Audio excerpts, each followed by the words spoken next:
اعوذ باللہ من الشیطان الرجیم بسم اللہ الرحمن الرحیم وبہ نستعین۔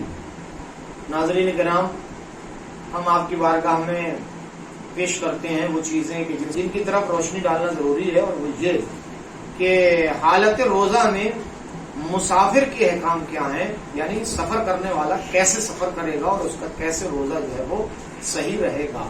یہ مسافر کے احکام کے بارے میں کہتے ہیں۔ سب سے پہلی بات تو یہ کہ مسافر جب سفر کرے تو اس کا سفر جو ہے وہ مباح کام کے لیے ہو، جائز کام کے لیے ہو، حرام کام کے لیے نہ ہو، کیونکہ حرام کام کرنے کے لیے سفر منع ہے، ایک بات۔ دوسرا یہ کہ حرام کام کے لیے اگر آپ سفر کر رہے ہیں تو آپ کی نماز قصر نہیں ہوگی۔ جیسے کسی کے قتل کے ارادے سے اگر آپ سفر کر رہے ہیں تو نماز قصر نہیں ہوگی، چوری کے ارادے سے آپ سفر کر رہے ہیں تو آپ کی نماز قصر نہیں ہوگی۔ آپ جو ہے کسی اور غرض جو حرام غرض ہے اس کی غرض سے سفر کر رہے ہیں تو آپ کی نماز قصر نہیں ہوگی۔ تو جب نماز قصر نہیں ہوگی تو آپ کا روزہ بھی قصر نہیں ہوگا۔ یہ آپ شکار کی غرض سے نکلے اور شکار تلاشتے تلاشتے آپ 8 فرسخ سے دوری تک چلے جاتے ہیں، تب بھی آپ کا روزہ قصر نہیں ہوگا، کیونکہ آپ کا ارادہ سفر کرنے کا نہیں تھا۔ لہذا یہ مسئلے ہیں۔ لیکن اگر آپ کا ارادہ رات سے ہی ہے سفر کرنے کا تو آپ روزہ نہیں رکھیں گے، اس دن روزے کی قضا آپ کو کرنا ہوگی، اگر بالفرض آپ کو جانا پڑ رہا ہے مجبوراً تو۔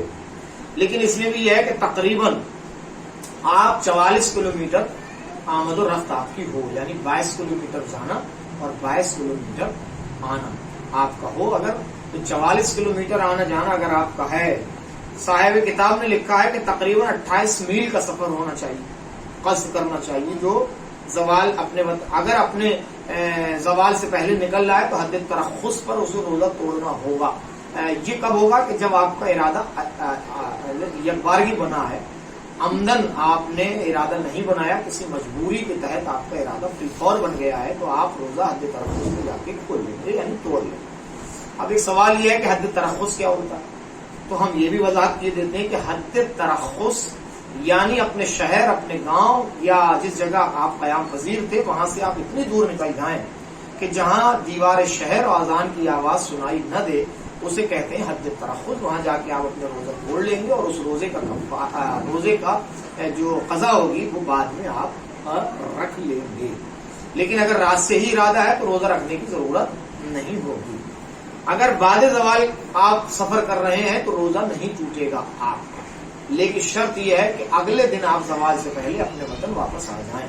اگر اگلے دن وطن واپس نہیں آ رہے ہیں تو پھر آپ کا روزہ اگلے دن کا جو ہے وہ قضا ہو جائے گا، اور اس کا جو ہے قضا روزہ رکھنا آپ کے اوپر واجب ہوگا۔ اگر کسی کا کام ہی سفر کرنا ہو تو اس پر بھی روزہ قصر نہیں ہوگا، جیسے ڈرائیور جس کا کام گاڑی چلانا، ملا کشتی چلانے والا، یا اس کے علاوہ تجار کرام یعنی جو تاجرین حضرات تجارت کی غرض سے روز ادھر سے ادھر گاؤں اور دیہات جاتے ہیں تو ان کا بھی تجارت کی وجہ سے یعنی روز کے سفر ہونے کی وجہ سے روزہ قصر نہیں ہوگا، نہ نماز قصر ہوگی اور نہ ان کا روزہ قصر ہوگا۔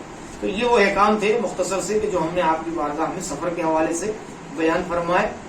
لہٰذا جو افراد سفر کرنا چاہتے ہیں یا جاتے ہیں ان کو ان تمام باتوں کا خیال رکھنا چاہیے، اور اپنے سفر کی جو غرض ہے وہ مباح ہونا چاہیے اور کسی حرام کام کے لیے نہ ہو، بلکہ حلال اور جائز کام کے لیے ہو۔